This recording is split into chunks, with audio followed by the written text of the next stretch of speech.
Feeling the heat. Most of southern Ontario is under a heat warning. Large parts of the province are sweltering tonight.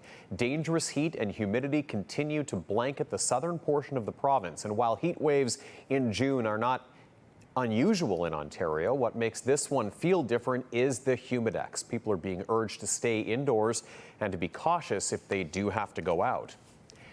Good evening. The first heat wave of the summer is blanketing southern Ontario, making it feel like it's in the mid-40s.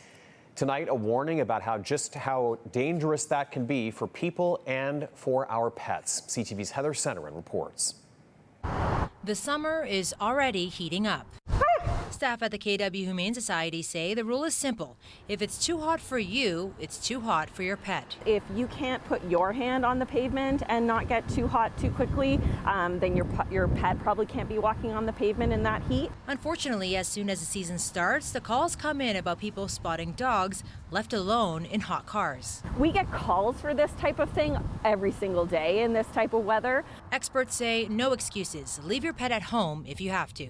Even if there's water in the car, even if you leave the car running with the air conditioner on, you never know when your battery might die. It's just not worth the risk. Staff say in this scenario where a pet is unattended in a vehicle, call police first and then the Humane Society. Like oftentimes by the time the police get there or some service agency is on site, the owner has returned, and then it's a conversation and an education piece about how to make sure this doesn't happen again. Of course, pets and humans are equally at risk being left alone in a hot vehicle, and it takes mere minutes for things to take a dangerous or even deadly turn. So without adequate airflow and proper ventilation, temperatures can get very hot very quickly, and besides that, you're sitting in sort of stagnant air. Those very young and very old or with underlying health issues need to be extra cautious in extreme heat.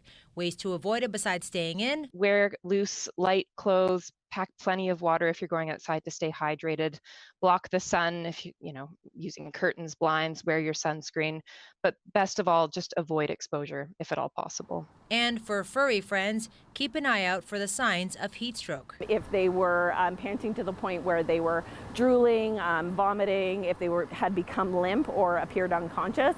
Experts say the best way to beat the heat is to avoid exposure if at all possible.